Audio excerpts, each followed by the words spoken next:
नमस्कार दोस्तों, जय माता दी। उपस्थित हूँ आप लोगों के सामने आज एक ज्योतिषीय जानकारी लेकर। आज की जानकारी हमारी ये रहेगी कि दोस्तों कई बार क्या होता है, हम मेहनत तो बहुत कर रहे हैं, हम अच्छे कर्म भी बहुत कर रहे हैं, हम सेवा भक्ति अध्यात्म में भी बहुत लगे हुए हैं, हम दान पुण्य भी बहुत कर रहे हैं, लेकिन उसके बावजूद भी हमारे जीवन में से अड़चने जाती ही नहीं है। और वो उसका कारण प्रारब्ध ही होता है, क्योंकि सारी मेहनत करने के बाद भी अगर रिजल्ट नहीं आ रहा तो प्रारब्ध में ही कुछ ऐसे लगे होते हैं। तो मैं आज आपके लिए बताने वाला हूँ श्राप, कि पूर्व जन्मों से हमें किसका श्राप लगा हुआ है या नहीं लगा हुआ है। अगर लगा हुआ है तो हमें उसका सोल्यूशन करना चाहिए। दोस्तों ये कैसे पता करेंगे हम? तो आप सब लोगों के पास अपनी पत्रिकाएं होंगी।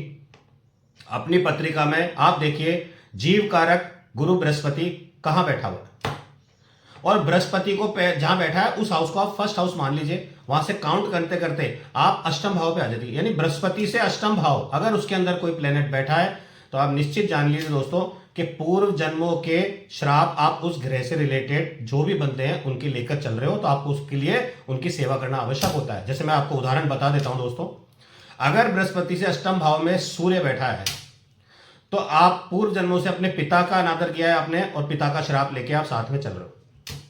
अगर वहां चंद्रमा बैठा है तो आप माता का अनादर करके आए हो, माता को आपने पीड़ा पहुंचाई है, तो माता का श्राप आपके साथ चल रहा है। अगर वहां मंगल बैठा हुआ है तो भाई जो है ना, आपका छोटे भाई जो है या भाई जैसे जो जो दुनिया में लोग थे, आपने उनके साथ दुर्व्यवहार किया है, उनको पीड़ाएं पहुंचाई है, इसलिए मंगल का श्राप आपके साथ चल रहा है।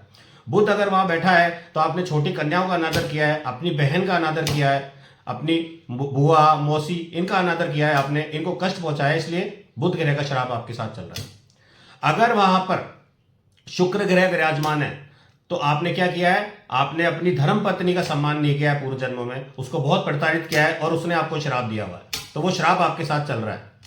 अगर वहां शनि बैठा हुआ है तो आपने क्या किया है, जो गरीब लोग हैं, जो मजदूर लोग हैं, उनका पैसा खाया है, उनको दुखी किया है, उनको पीड़ित किया है, तो उनका श्राप आपके साथ चल रहा है। अगर वहां राहु विराजमान है दोस्तों तो आपने क्या है, जीव जंतु का श्राप लिया है।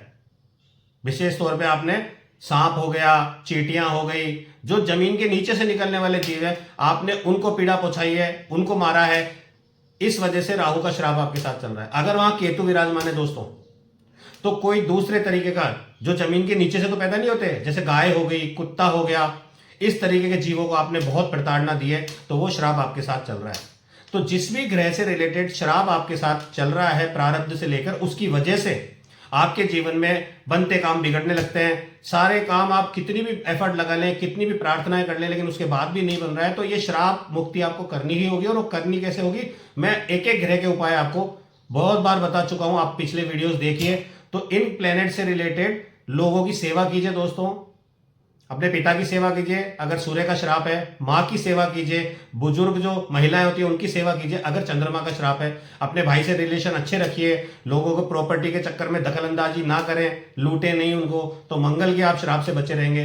अपनी बहन की सेवा कीजिए, छोटी कन्याओं की सेवा कीजिए, तो बुध के श्राप से बचेंगे आप। और अगर आप दूसरों की बीवियों की इज्जत करते हैं, अपनी खुद की वाइफ का ध्यान रखते हैं आप, तो आप शुक्र के श्राप से मुक्त हो जाएंगे दोस्तों। अगर आप मजदूरों की सेवा करते हैं, दान पुण्य कर रहे हैं, तो आप शनि के प्रभाव से भी मुक्त हो जाएंगे। तो ऐसे ही राहु का मैं बता चुका हूं आपको, आप जीव जंतुओं की सेवा कीजिए, केतु के लिए भी जीव जंतुओं की सेवा कीजिए। अगर इनके श्राप से आपको मुक्ति चाहिए तो करके देखिए दोस्तों, आपको बहुत रिलीफ मिलेगा। ये बहुत ही अच्छा सूत्र है जो मैं आपको बता रहा हूं। जय माता जी की दोस्तों।